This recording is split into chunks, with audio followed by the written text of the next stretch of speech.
All right, example number 3. Malik, if that's how you say the name, I'm sorry if I'm saying it wrong.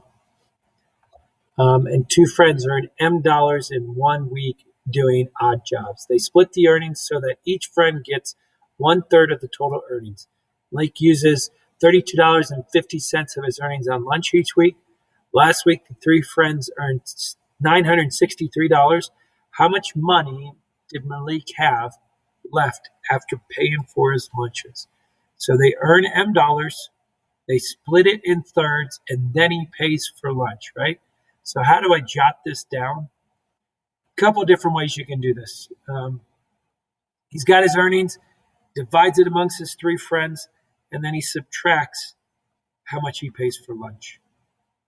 So that's one equation that could equal his total earnings.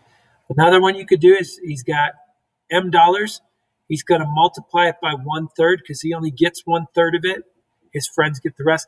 And then we subtract $32.50. So multiplying by 1/3 is the same as dividing by 3. And if you don't believe me, how many M's do I have there? I have 1. You see the 1/3? Same thing, okay? So that's going to equal the total. So now we've got some other information, though. We know how much money they earn. They earn $963.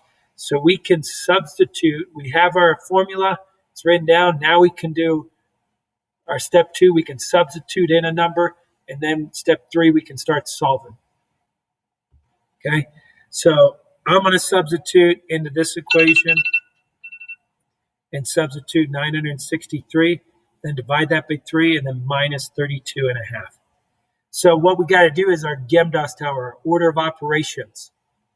Remember, multiplication, division are grouped together. If you have them, just do them left to right. Addition and subtractions grouped together. Just do it left to right.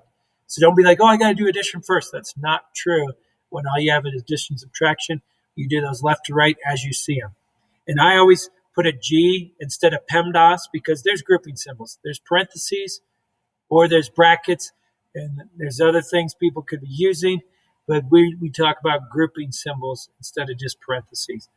But either way, in this problem, we have division and we have subtraction. So I have to divide first. 963 divided by 3 is 321. Then I get to minus the 3250. After you minus 3250, sorry, I had this before, but I want to say it's 280 something. Yeah, it's $288.50. That's how much money he'll have left over to spend on whatever he wants after he's split his money with his friends and then paid for all of his lunches.